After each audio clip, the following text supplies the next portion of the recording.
The golden retriever had never done this before. In all the time they had shared a house, through moves, through seasons, through the various disruptions that accumulate in a family's life, the animal had never done this specific thing. And so when it began, there was no framework for it. There was only the behavior, observed and unexplained, and the family around it trying to decide what it meant. It began on a Tuesday. That was how most important things began in this family's life. Not dramatically, not at a moment of obvious significance, but on a Tuesday, unremarkably in the middle of a week that had seemed otherwise ordinary. The golden retriever began golden detected lymphoma markers in child's arm.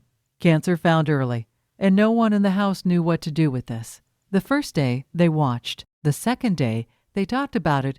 One person said it was probably nothing. One person said it felt different from nothing. They went to sleep without resolving the disagreement.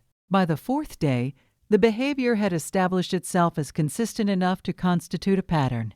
It happened at the same time, with the same focus, with the same quality of attention, that made one of them, the one who had been saying it felt different from nothing, begin to take notes. What the notes showed was this: the behavior was not random. It was not seeking food or attention or play. It was oriented toward a specific place or a specific condition, and it did not vary. Animals do random things the way people do random things, out of boredom or impulse or the particular circuitry of their biology. This was not random. This was aimed.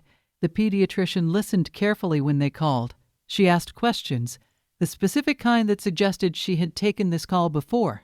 She asked about the baby's behavior, about sleep, about feeding, about whether there were any physical indicators they might have been too tired to register. They answered, everything.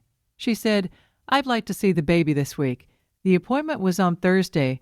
What they found at the appointment was not a crisis. It was, as these things often are, something that was on its way to becoming one, something in its early stage. When intervention is straightforward and outcomes are good, when the window is still open and the window closes in its own time, and you do not always know how much time is left. They had found it early because an animal had paid attention to something no instrument in the house was configured to detect. The golden retriever was at the door when they came home. It assessed the baby with the specific attention it had been giving the baby for a week, the close, purposeful reading of something that has information and is gathering more.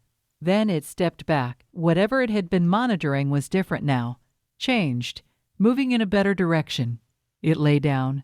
The family stood in the entry hall of their house and looked at the animal lying on the floor. The small, uncelebrated creature that had done what it had done, not because anyone asked, not because there was reward in it, but because it had noticed something, and noticing required a response. That was all.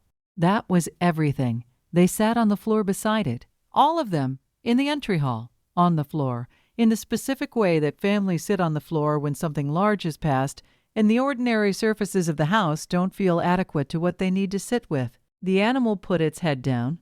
Outside, the afternoon moved toward evening with the usual indifference of afternoons. The light changed. The neighborhood made its sounds. Inside, the family breathed. The baby was fine. The animal was settled. The window they had not known was closing had been held open by something that could not tell them what it knew, that could only show them, every day, with its body and its presence, and its refusal to do anything other than what it had decided it needed to do.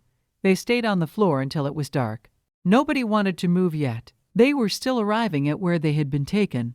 Outside the window, the first star appeared in the strip of sky between the houses. The golden retriever sighed once, the long, complete exhale of a creature at rest, and did not move again that evening. They did not move either. They stayed until they were ready, until the ordinary gravity of the house had reasserted itself, dinner, baths, the bedtime routines that structure the night, and they could trust their legs to carry them back into it. Then they stood up. The animal watched them go.